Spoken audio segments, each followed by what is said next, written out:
about for the past couple months. It did go out to bid at the beginning of the month. It was, of course, we advertised 3 weeks in the Indiana paper, but on top of that, we sent copies of the bid to the Pittsburgh Builders Exchange, the Altoona Builders Exchange. Excuse me, I'm not quite sure what this is, but it's also the Dodge Report it was sent to. It's like the exchanges. Okay. So it publishes stuff to the contractors. Okay, good. So we pushed all that out to try and get word out to as many vendors as possible for it. We did hold a meeting, I believe March 9th or 8th, for any interested contractors to attend and kind of give them the opportunity to do a walkthrough, as many of them may not know our buildings. We did have 2 companies show up to that. Got them some additional information. Bids are due on Thursday. So we are hoping to bring that back to the full board on as early as possibly March 28th for approval. So that work can hopefully be, well, can't hopefully, but will be started in conjunction. As soon as we award the bidder, we'll get them in contact with the roofing company, because those 2 are certainly going to have to work very closely together to get this project done. Okay, thanks, Jared. And just to clarify too, this is not for the HVAC systems. This is for, raising and lowering fans or vents or drains. Yes, sir. Okay. All right. Thank you. Moving on to non-agenda items. Terry, I just have one quick question. Did you also send it to the local builders association, Indiana Armstrong? We did not. We sent it to, I have a list of kind of local contractors that we use, and we sent it to many of the people who have bid on past projects or have done work for us. That's fine. It's probably not a bad idea just to always send it to them. They have a skittish plan room, but it would be the best way to get things out to the local guys. Okay. Moving on to non-agenda items. The number 1 is the Eisenhower remodel additions project update. There was a link to a letter from Buchard Horn. And then go ahead, Jared, you're going to cover this. Yeah, we're just at the last, I think, not the last, February 28th board meeting.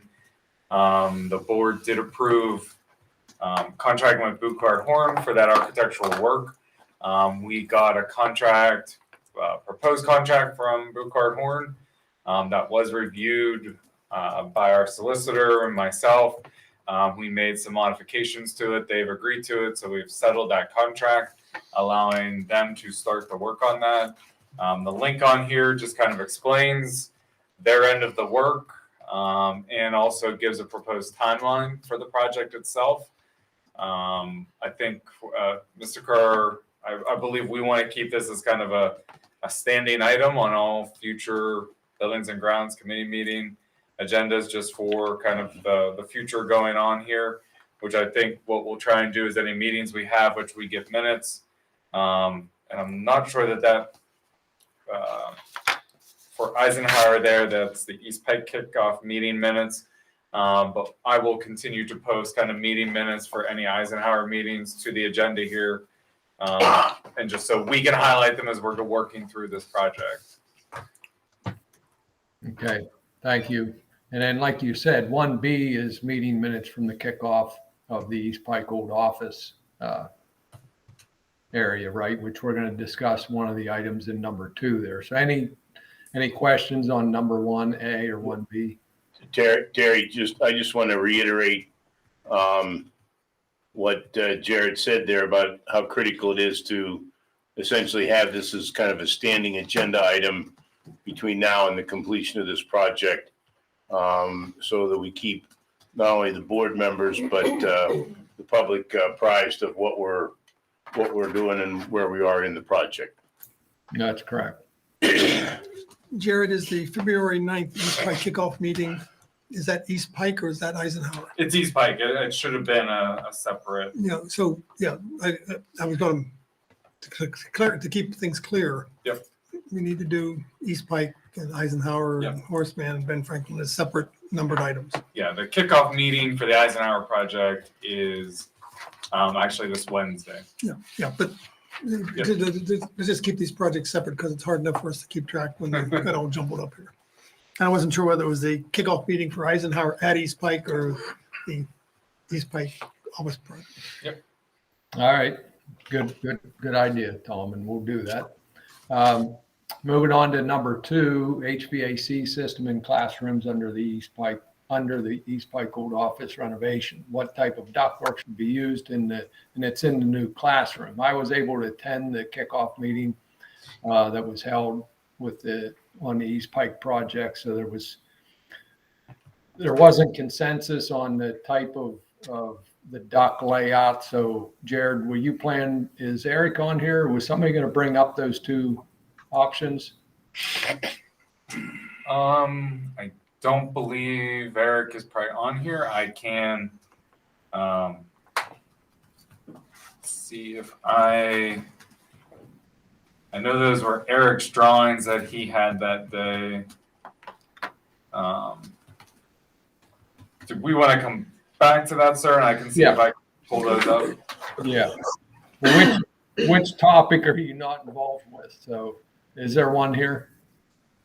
I know probably at least the last 2, and one is kind of Mike and Cheney's, the amphitheater idea. That's just kind of an update. And then number 7 is certainly Cheney's item on there as well. So All right, well, let's go backwards. We'll start at number 7. Cheney, are you ready to give us an overview on this? I am ready. Okay. This is just something that I wanted to make the committee aware of.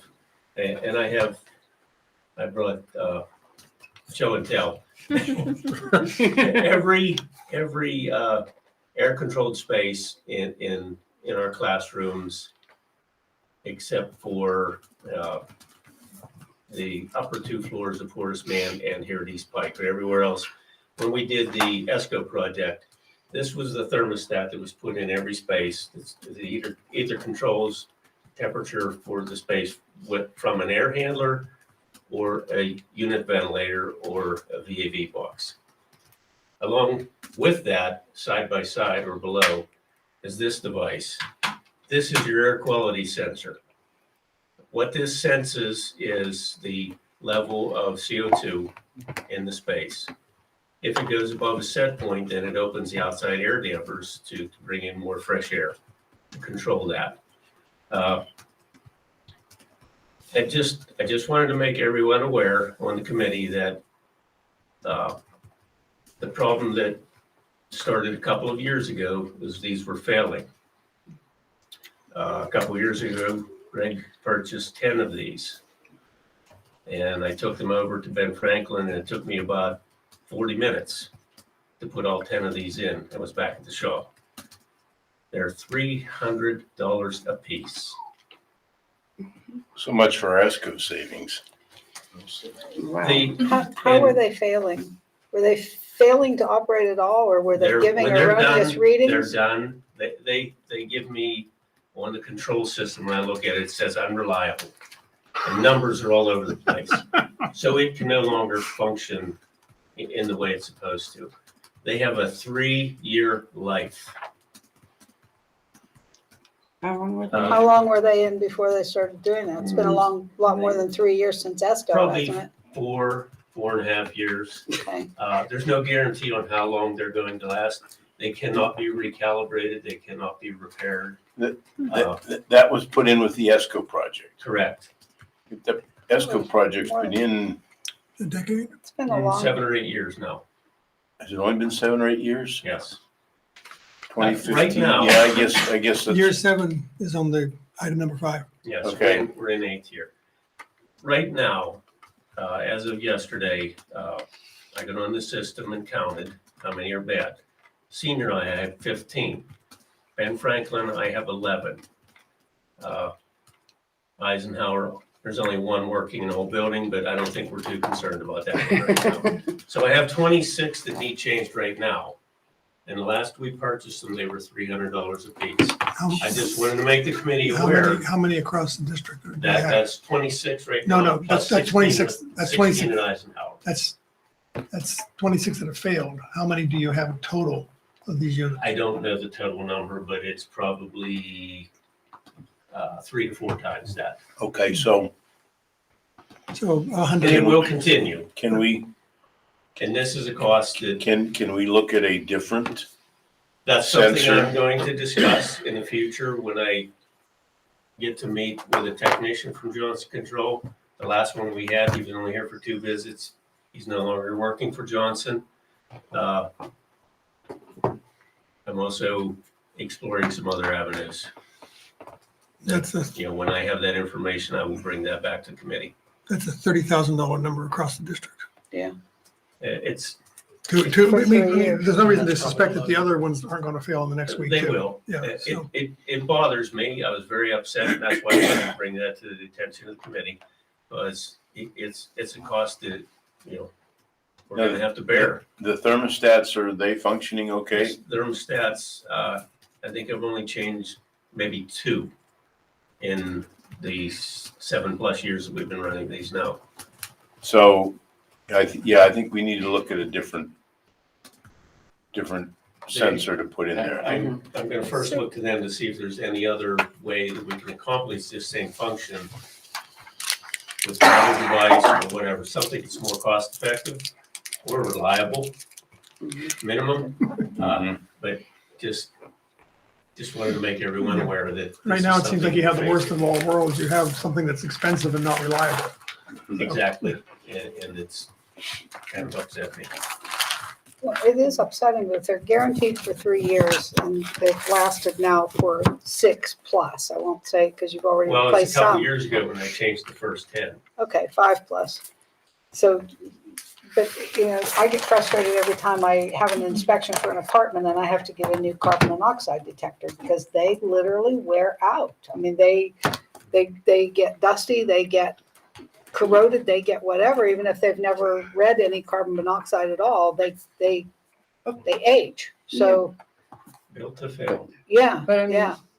carbon monoxide detectors are 25. That's 300 for 300. I expect somebody to come in with themselves and dust off the sensors Yeah, and well, as soon as you go, change filters. as soon as you do airplanes or commercial buildings, you triple the price automatically.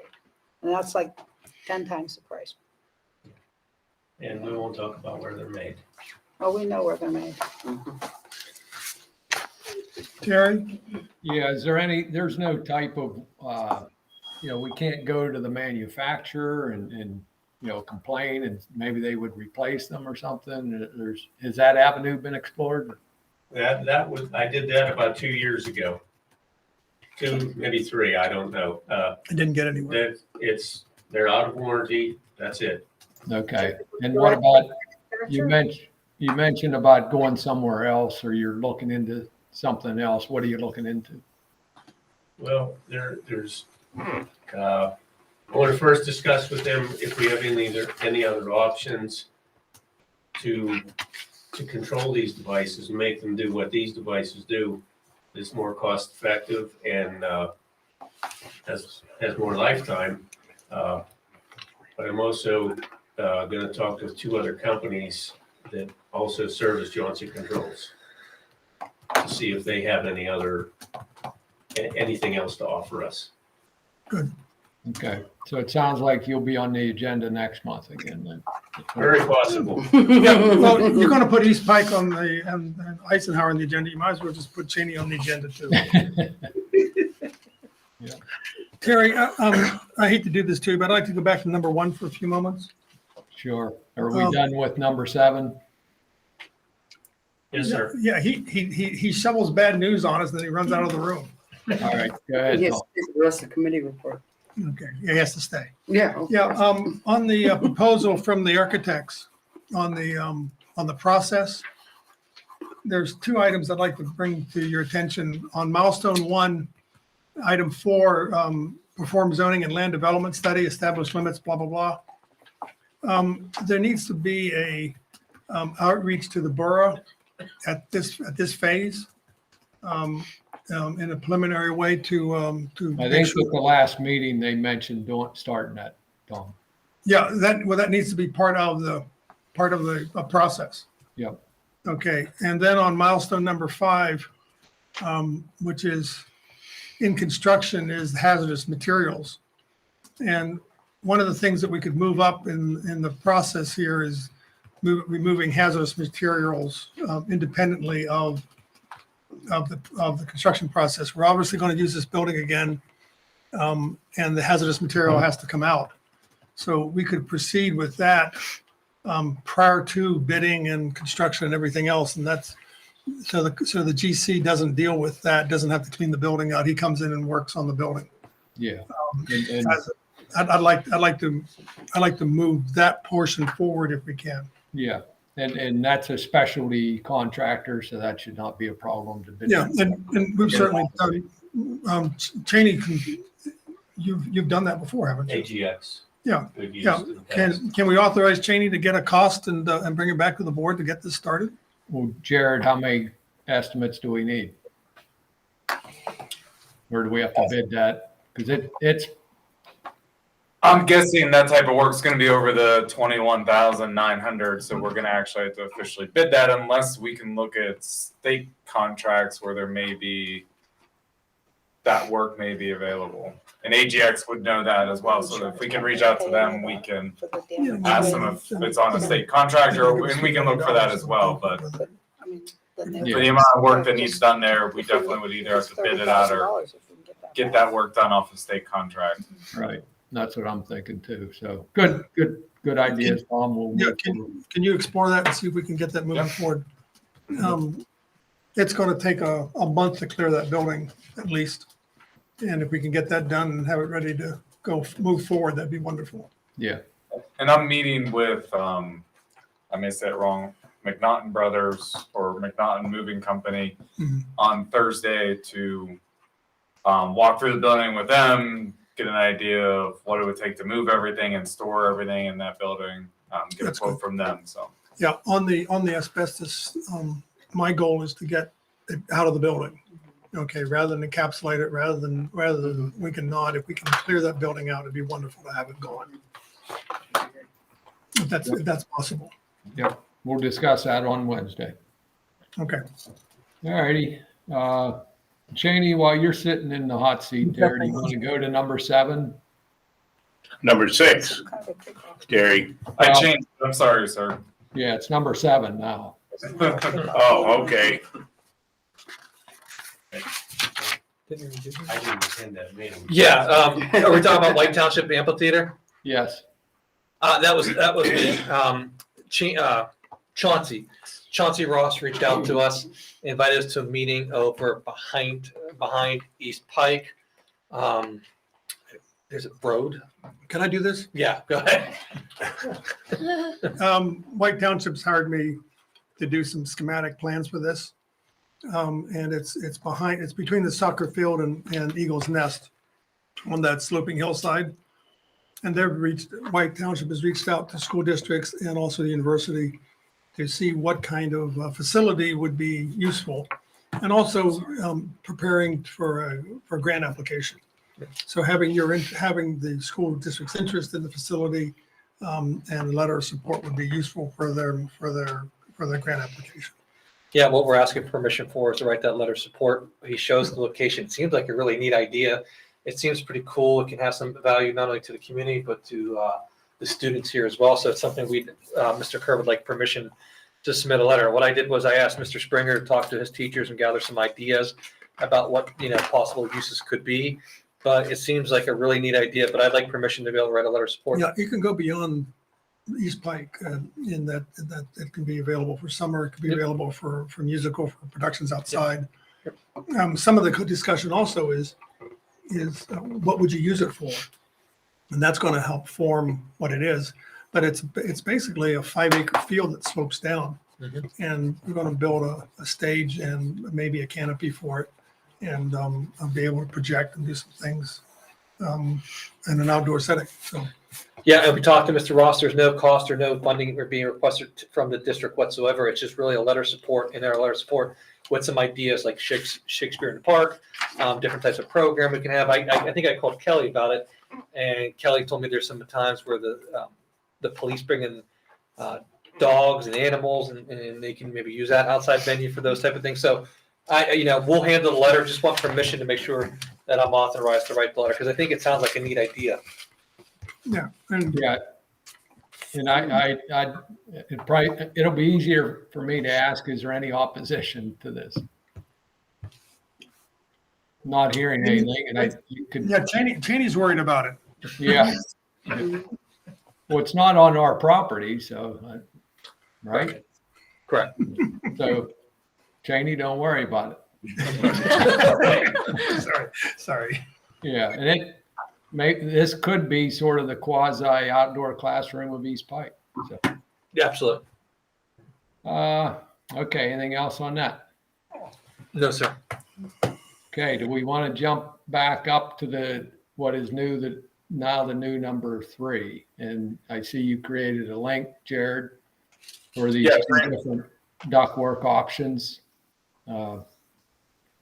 Randy, if you could click on that and go to page 9, I think page 9 is probably the best one to look at. This is for number 3, right? For number 3, the link there for number 3. Yes. And while that's coming up, there's basically 2 options at CJL, the engineer, come up with for the air duct distribution into the new classroom in the old East Pike office space. And one basically, well, this is the second one. It goes off to both sides, and then there's exposed ductwork that'll go throughout the room. And then show the other option, please. I think that was just the option. The other option, sir, where it comes off the sides of the rooms. I couldn't find a drawing for that. I think that was just something they brought up the last minute, but hadn't sent to us. Okay. And then the other one is sort of a main trunk line that they build a bulkhead within the 2 wood beams, and then they just expel the air out of the vents and blow it across the room. And so there was some discussion and debate at the kickoff meeting of which one would be better. I was favoring the one shown on the screen because it more evenly distributes the air, whether you're heating or cooling throughout the rooms. And then I think this system could possibly be quieter because you're not having to blow that air 30 foot across the room.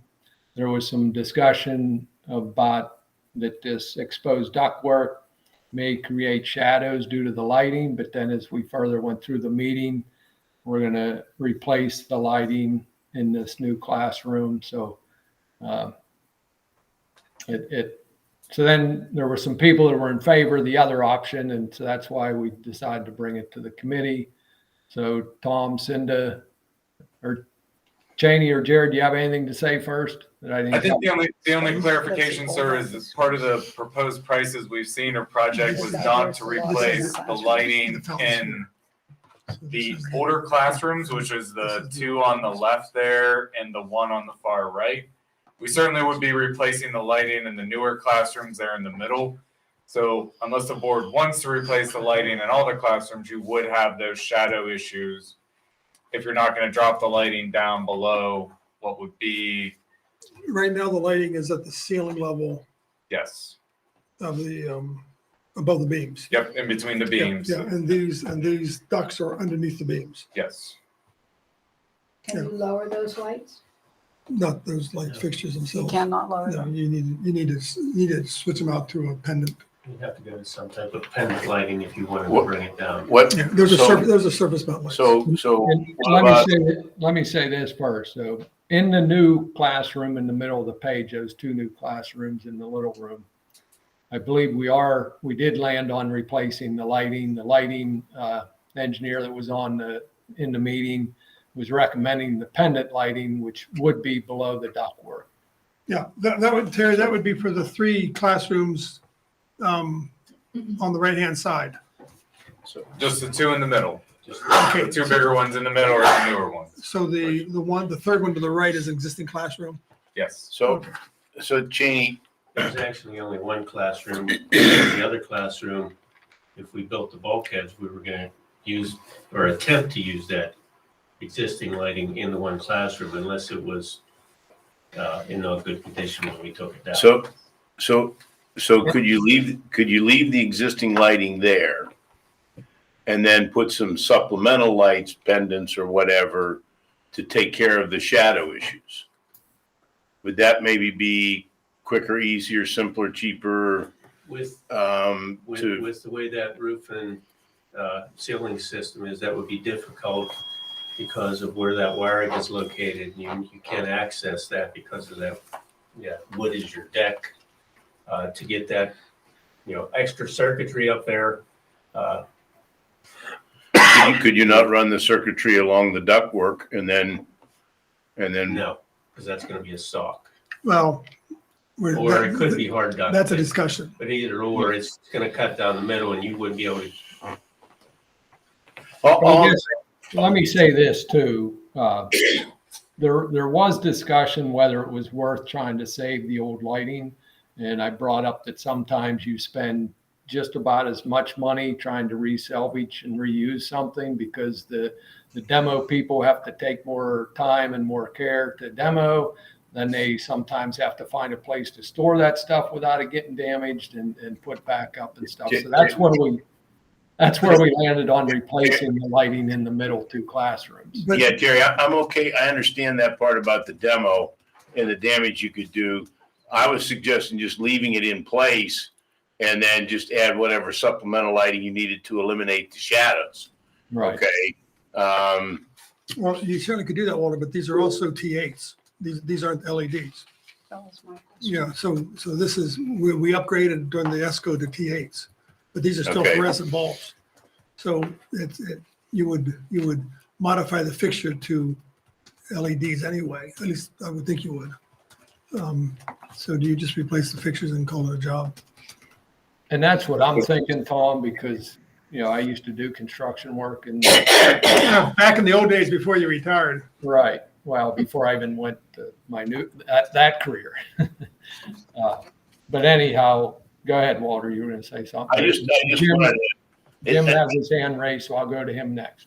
it just a question that needed to be asked. If you say no, it can't be done, then fine. But if it's just a matter of shadows, then it certainly raises a cheaper alternative to do it that way. That's all. And I would like to ask our engineer first to make sure that it can't be done.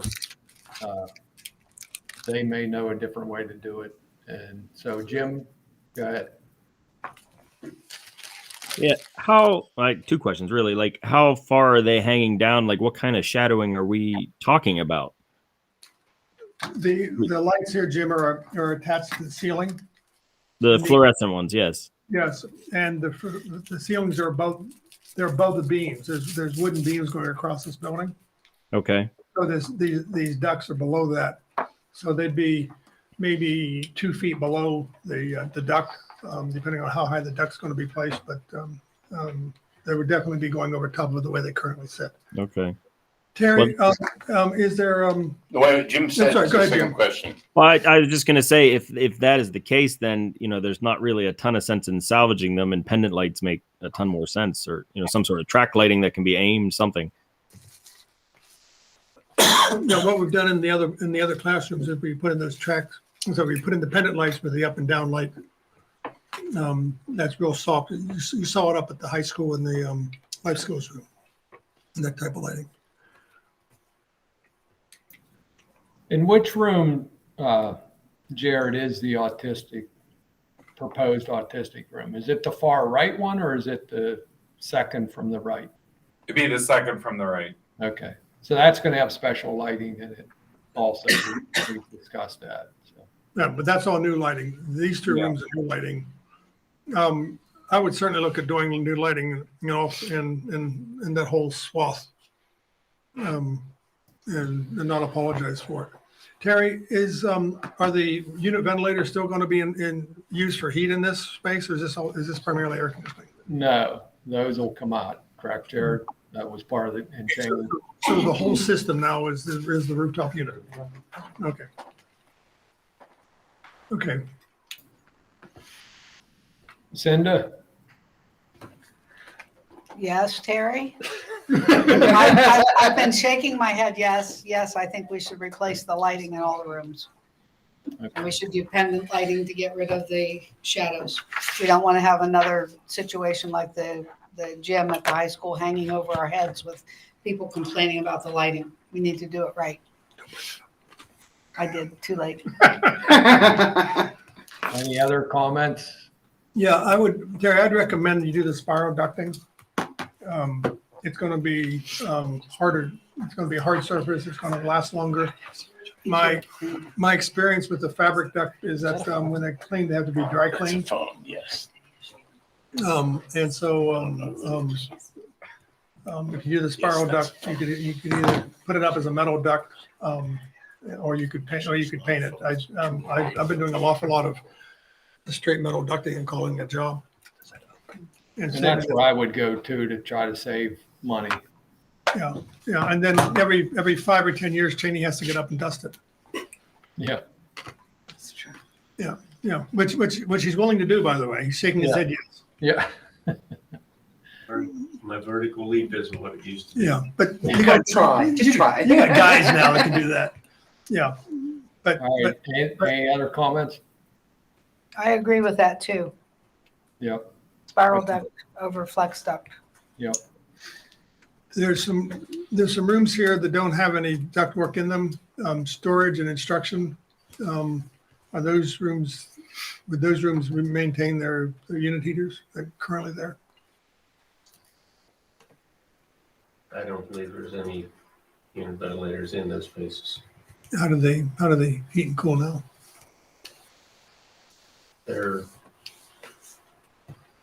It's a mystery, Terry. I got 3 rooms that don't have any heating and cooling in them.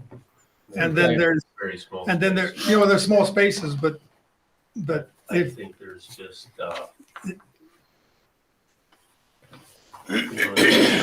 We'll check into that. We'll have to Yeah. check into that. at the left side of the 2 classrooms, Would be a VAV for sure. yeah. Let's confirm that the rooms that are, there's rooms to the left of the 2 left-hand classrooms, and then there's rooms that don't have any mechanical systems in them. Let's Right. just make sure we don't freeze ourselves. Don't come back and say, oh, by the way, we need a unit heater. Yeah, and they probably need that though for air exchange too, right? They need something. No, well, who knows what they're doing, but there you go. Okay, Yep.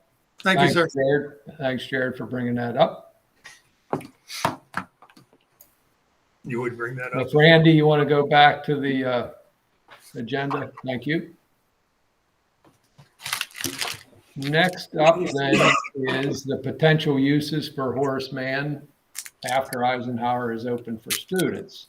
And as we all recall, last month, we had a discussion and debate or brainstorming on just what the district could use the Horace Mann building for.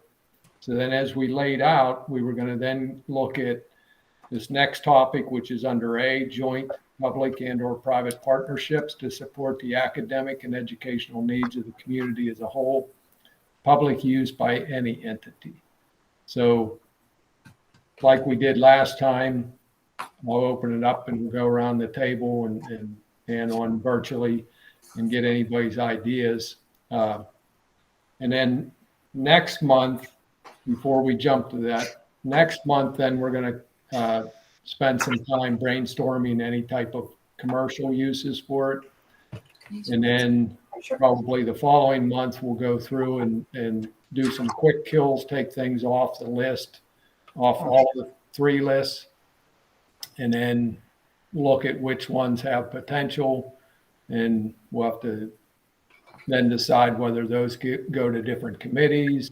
I'm sure there's going to be some admin input into that, and if we'd have to do anything else. So to open this up again, we're going to brainstorm potential uses of Horace Mann for joint public and or private partnerships to support the academic and educational needs of the community as a whole, public use by any entity. So we'll start on the left there. Tom.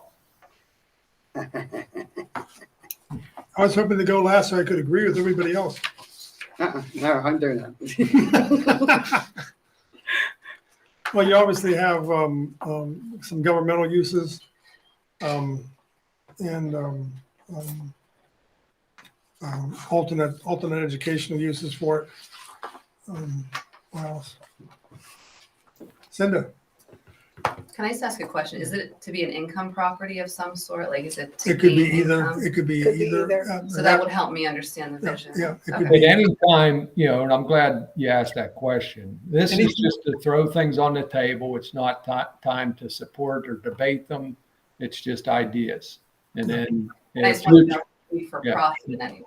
things that would put people in the building with the lights on. Okay. So anything. It could be for rent too. Could be is that for what you're rent. saying? It could be. Yeah. So go ahead, Cinda. I think we kind of do that a little bit now as far as having outside groups go in and use the facilities. They have to pay something. It's not for profit. It's just, We're getting the we're janitor's not cost. going into the rental business. But yeah, so you go ahead and I'll say my idea later. Well, so the concept that I wanted to have us at least consider whether it's worthy of further exploration or not, is I understand in some conversations with Rod Green that other communities, not necessarily in a school building that no longer is being used for as a school district facility, but they've developed this concept of an early childhood education program that's kind of community-wide. And this would essentially be taking programs like Head Start, some of the other either public or private agencies that work with preschool and kindergarten kids, as well as our preschool and kindergarten kids, basically move them all into that facility. And then you have a great deal of commonality in your programming and your early intervention, so that when the kids actually come to first grade in one of our schools, regardless of which program they come out of, they've essentially have very similar backgrounds, giving the kids that head start then into the first grade where everybody's on the same page. The concept, as I understand it, is that these other groups would move either all or a portion of their operations under that same roof. So to Krista's point, whether there'd be a rental fee for that or not is kind of an open question. Okay, there could be, or it may just be that the district sort of donates the use of the building and everybody shares in the electric bill or what have you. But the concept is the development of an early childhood program that would involve all the community entities that do that sort of thing right now. So that's where that public-private partnership kind of came from. There could be other public-private partnerships as well, but that was the one educational use I thought might be of an advantage. All right, thanks, Walter. We'll go back to Cinda. Is there a need for placement of those agencies at this time, like to give them the necessity to move in with us? We don't know. Don't have no. Okay. The concept right now, Krista, is we've laid this idea out on the table. Mm-hmm. If there are 50 of these in the community and all 50 of them said we want in, that would be a problem. If all 50 of them said, forget it, we're happy with where we are, we're not interested, then that answers the question. I see. Okay. Okay, so that's part of the exploration in deciding whether or not we pursue this, or whether we say it was a great idea, but it doesn't work either number-wise or financially or whatever reason. I understand. Thank you. Another twist of that would be human services. So some place like the Guidance Center, Alice Paul, those kind of places that could have a service center, Yes. either a satellite or the main function, open door, those kind of places. So you could have a human services center. Kind of a one-stop shopping for your human services. You go in the door and they kind of help direct you to the right office. Or just it's all mental health, those kind of things. So, those kind of services are some are housed poorly, some are housed much better. But you can certainly do something like that, a focus group. Okay, so that's two options. Cinda? We talked about the last time possibly having central admin move there. Yes. We've got tremendous amount of storage available. We could have a central supply, depot for paper and pencils, equipment for the schools. And I still really like the idea of having the administration in town. It makes them closer to all of the schools. It puts them in town where they don't have to get in their car and drive so far to get to a restaurant or get to a meeting, whatever. So it makes it more centralized. And it makes it more centralized for people going, there to meetings and stuff. The other one, and I don't think it was really talked about the last time, and I didn't mention it.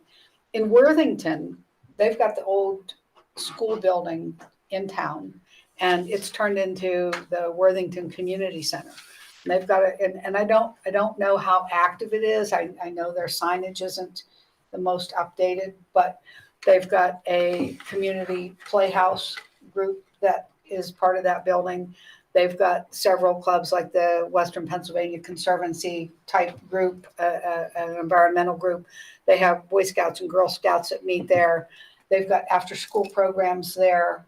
They've got it's a community thing. They rent out the gymnasium to local basketball leagues and volleyball games and all of that type of thing. They do town meetings and, baby showers, weddings, whatever in the cafeteria, or sports banquets or mother and daughter banquets, whatever kind of community meetings there are. They've got the facilities there, the food prep facilities and the space. So that seems like it would be something good for the whole community to be able to, put a place for everybody to get together. Along that's those just lines, possible. the YMCA has looked at several buildings for a satellite YMCA. One reason to do that is to get to this side of town, but also to relieve some of the pressure on Ben Franklin Road on the mains facility, so they could run programs, a different set of programs in a building like this. Okay, Cinda, anything else? No. Okay, thank you. Mhm. Julia? I don't dislike any of the ideas. I've always thought it would be nice to have the childhood education, but I think there's some way that whatever we do with it, that the building could be open 365 days a year, because there's too much downtime for kids, I think. But also, I think that big space when you walk up the steps would make a great new boardroom or community room with Wi-Fi, properly set up with technology. And that could also be used as an assembly room. I think there's an awful lot. It's a big old beautiful building. There's a lot you could do with it. Carrie, just one other thing. At one point, I know that IUP was possibly interested in one of our buildings.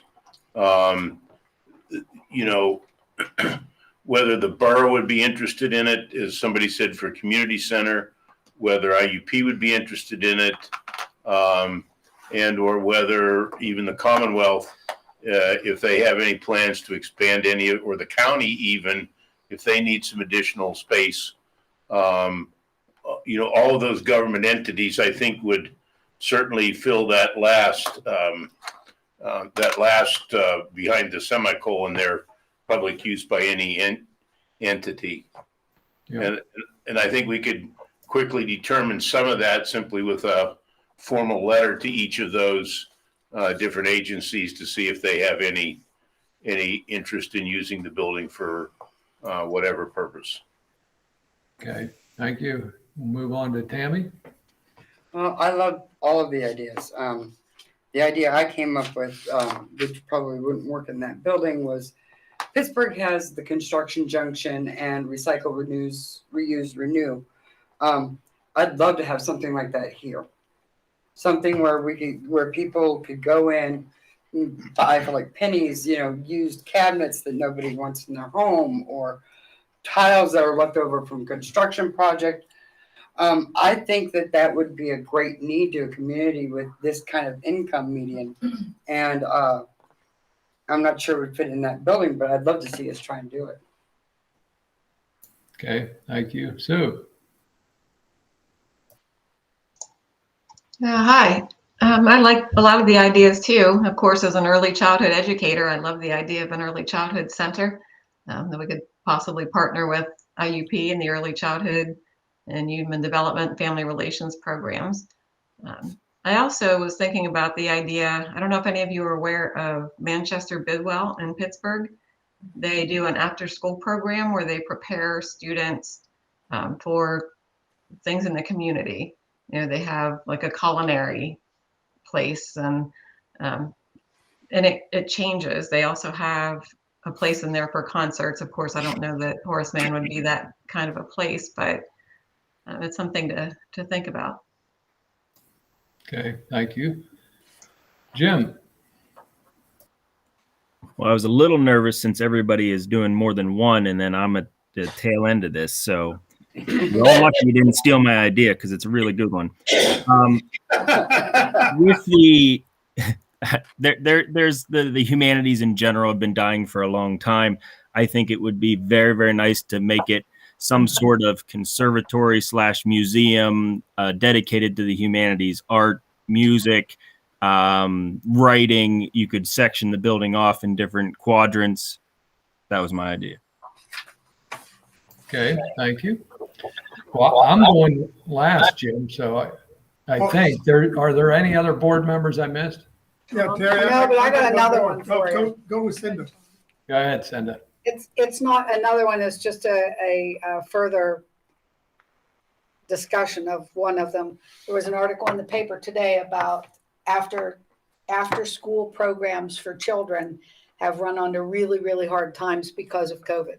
And just, I talk about anyhow, the after school programs. We tried to get Evergreen to come in, that fell through.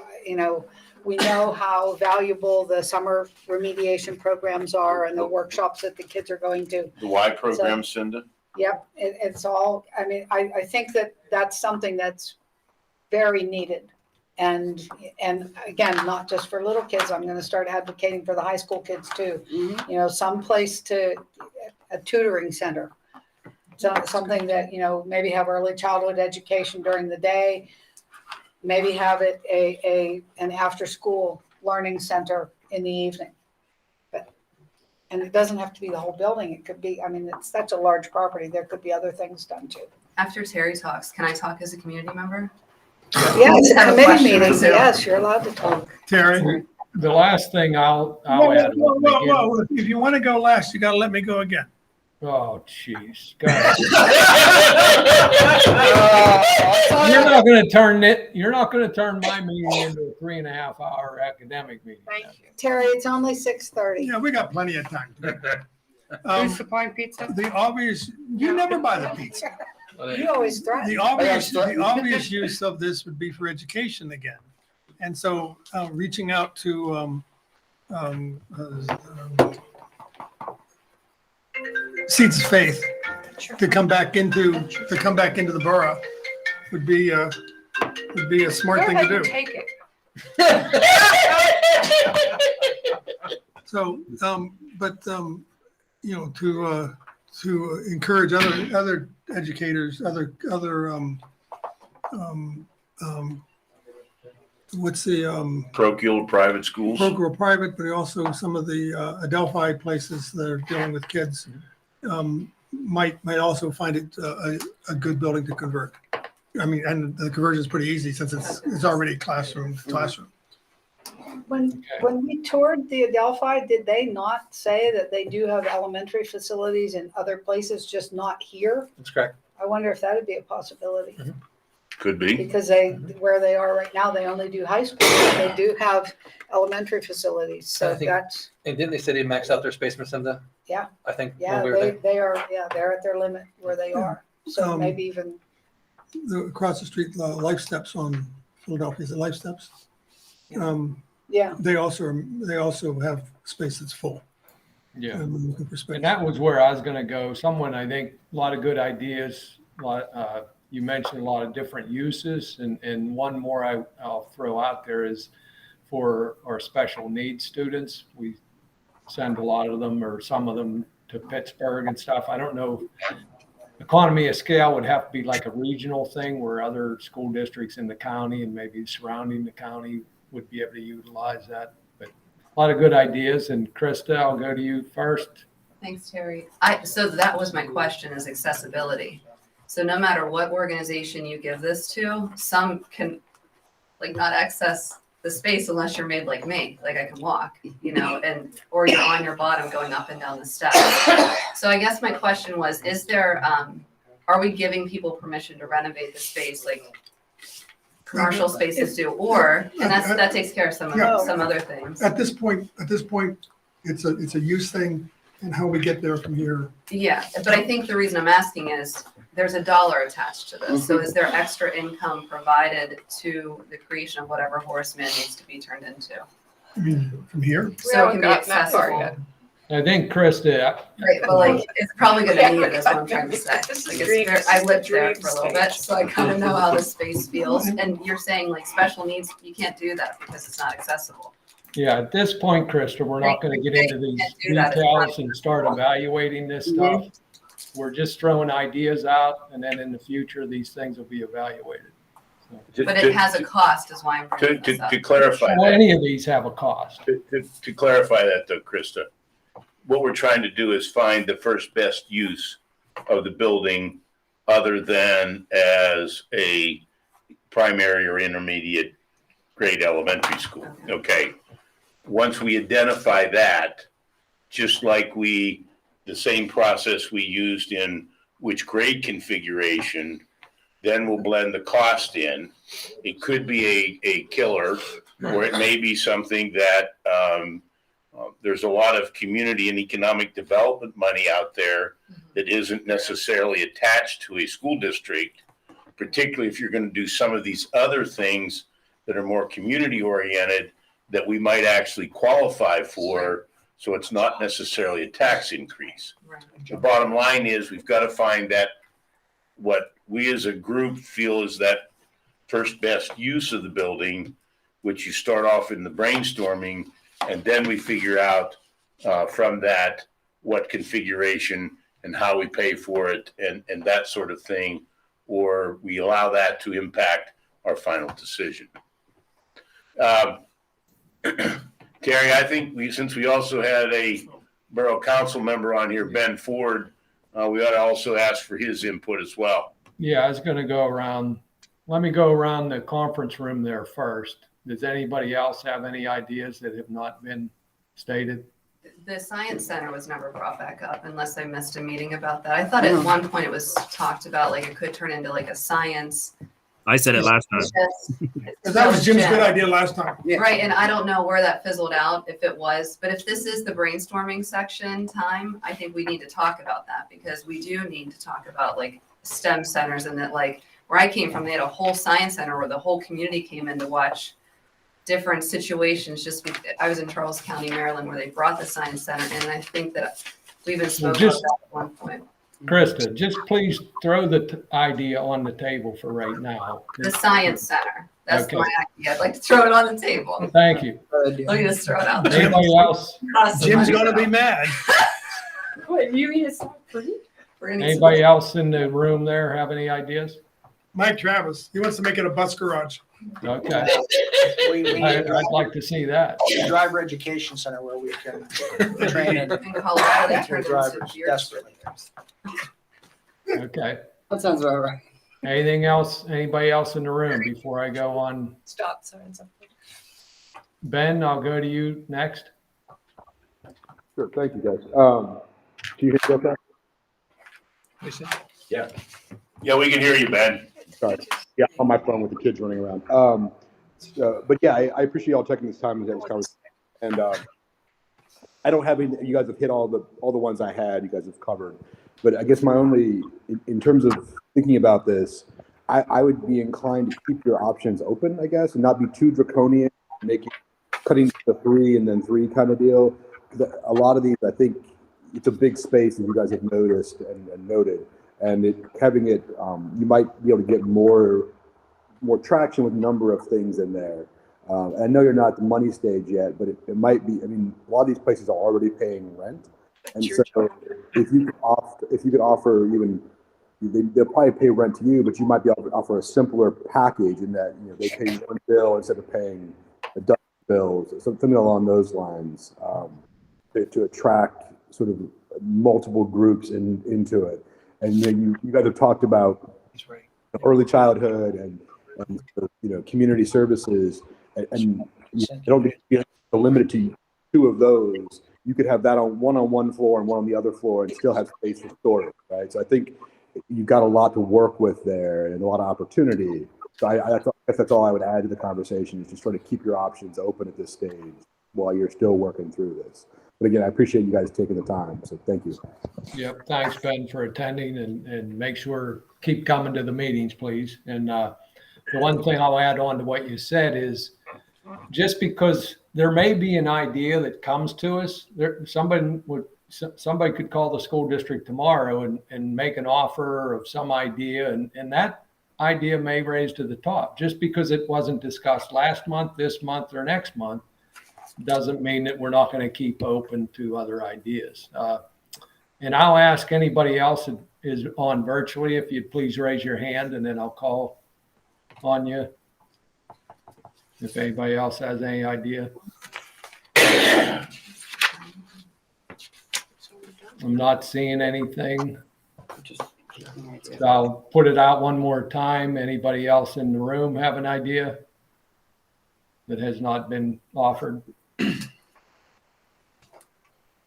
Okay, well, this will all be typed up in the minutes. Again, all the ideas. Next month, we're going to brainstorm just commercial uses for the building. And then following that, again, as I mentioned earlier, we'll try to do some quick kills on the ideas of ones that we think, hopefully for a reason isn't a possibility. And then we'll narrow it down to evaluate some of the ideas. So thank you all for that. And we'll move on to number 5, which is capital improvement estimates. I'd ask Jared that we keep this on the agenda each month. Again, it's just for transparency and FYI, because as we just decided earlier, we're going to replace all the lighting in the old East Pike office. So that's called project scope creep, which also increases the cost. So I just wanted to keep a running total of what these projected projects or planned projects are going to cost us, because the estimates do keep changing as we go through the design process. So, and then once we get bid prices, we'll add those onto this spreadsheet. Any questions or anything with that? Yeah, Terry, on the funds available on that sheet, I'd like to add insurance money with a question mark, just as a placeholder. Okay. It's going to be somewhere between $1 and 20 million, but Yeah. I just don't want to lose track of it, because that's going to make our life a little bit worth living. Right. So, and maybe close the gap a bit. Yeah. Well, it comes to 20 million. Hmm? It comes to 20 million. Don't even say that. It's frightening. So, yeah. Everybody all upset. I'm gonna check your minutes. Okay. Any other questions on the capital improvement estimates? Not seeing or hearing anything. We'll go on to number 6, which is year 7 Constellation ESCO report. Jared? Yes, sir. I received it I believe last week or the week before, the annual ESCO report where they do an evaluation of the work that was done through the ESCO project back in 2012, 2013, and report out on the savings that was guaranteed for the next, I believe, 15 years upon completion. So we are in year 7. We're right around halfway through. They did reach their guarantee. I'm not going to go through the entire report as it is a long report here tonight, but I attached it to the agenda for anybody to view. So. And you said they did meet their goals Yes, again they this year? exceeded the savings, their guaranteed savings for year 7. And by about how much did they exceed it? I think it was a couple $100,000, or not a couple $100,000, but I want to say it was like 300 and some thousand was the guarantee, and they were in the $400,000 range of savings. So, Wow. Minus $30,000 for carbon dioxide detectors. Yeah. Worthless gadgets. Yeah, good one, Cinda. But that also But still. we were living in a kind of a dream world with energy prices falling over the last 5-7 years. But with energy prices increasing, like I expected them to during my lifetime, this savings will continue to grow. Well, let's see what happens next year. Natural gas prices. Let's see what they save us next year. Yeah, it sounded like a threat, Cinda. We'll spend Do more you need money, a but motion they'll save us to more. adjourn? And I think, Jared, we have locked in some of our pricing on like gas and electricity, right? Jared, He's not listening to you. It's in the news. I'm sorry, Terry. I was. Yeah, Terry, if you were in the room, he'd pay attention, but he's just ignoring you now. Did you lock in your gas prices and electricity? We always do that. Yes, we have. We're part of a consortium for both natural gas with Allegheny IU3, so a consortium of probably 100+ school districts, and then for electricity, we are members of a consortium through IU28, which we work with people to lock those in. So. And do you know how long those contracts are locked in for? I think the natural gas goes out to, I believe, 2024, and then electricity may be somewhere into 2023. So, Is there any fine print in there that if it goes up by a certain percentage or something, that they can ask for more?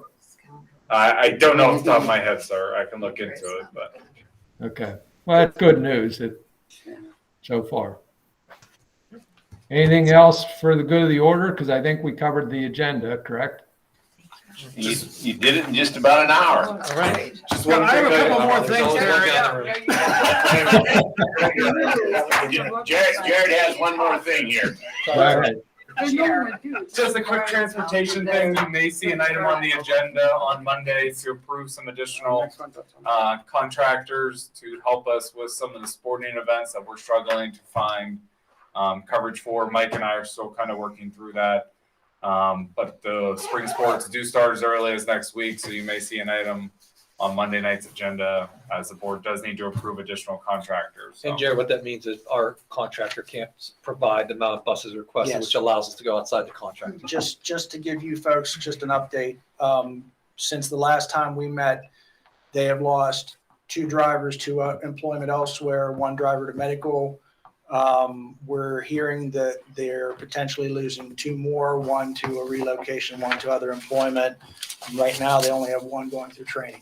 So up until this point in the school year, with the cooperation of the contractor and the athletic office, we've been able to cover all the athletic trips needed, field trips needed.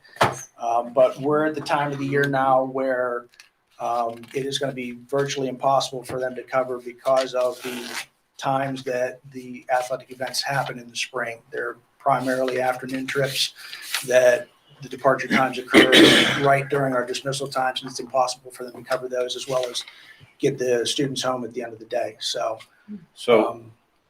Are the other school districts experiencing that we compete against the same issues? I would say that the driver situation is is a problem across the board. I reached out to just about every contractor in the area here, and only one has even considered covering some of our athletic trips because they have driver available.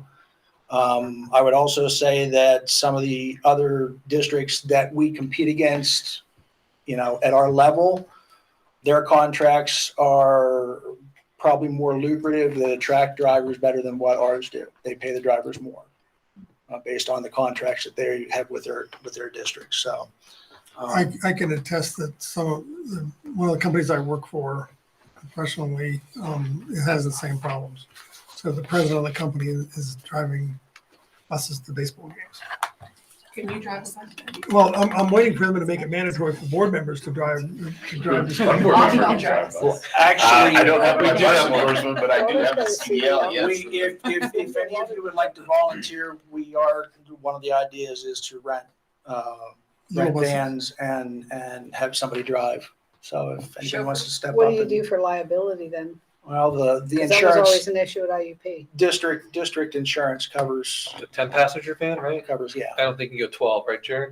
Do they even make those anymore? I don't even know. Yeah, we can go up to 10, 12, the sprinters, the, 15 tips over. Okay. yeah, so. Is that correct, Jared? I think they There's a limit. covered, yes. yeah, I can't remember. I think you may be right, Mr. Devitt. I know there's a certain limit.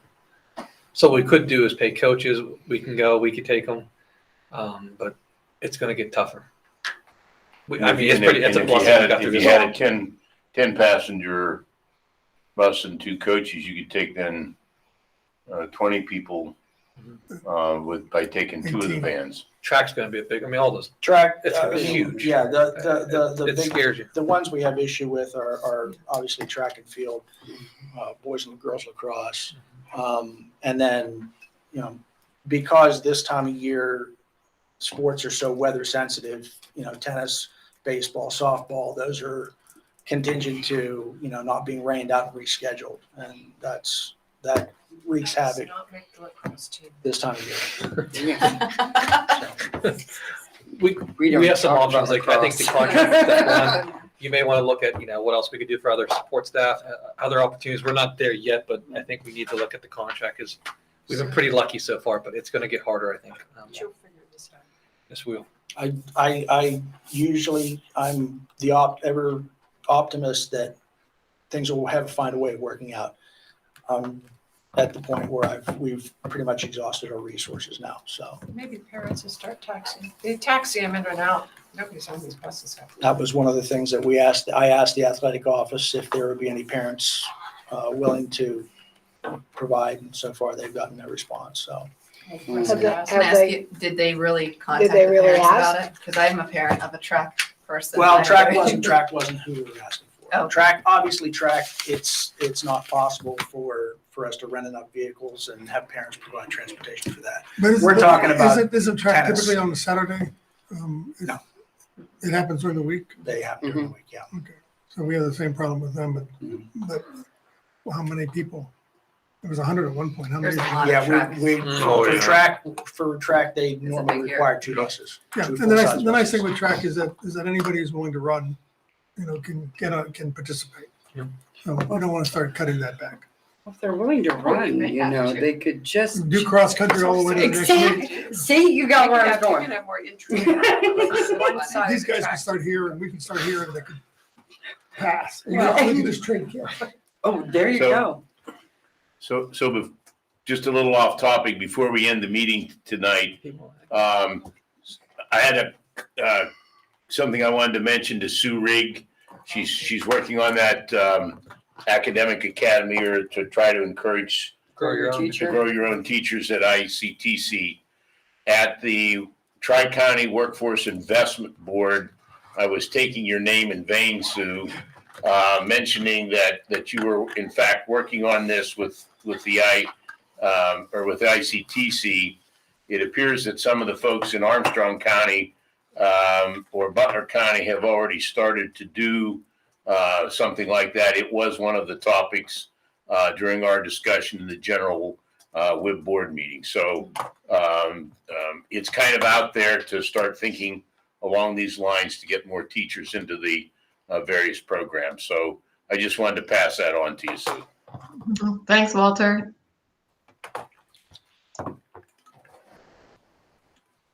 Okay. We have a motion to adjourn. I have one more thing. So moved, Terry. All right. See y'all. Thank you. See you soon. I'm glad you like that idea. So- So we're going to have to do Mention now. something. Yeah, definitely. Um,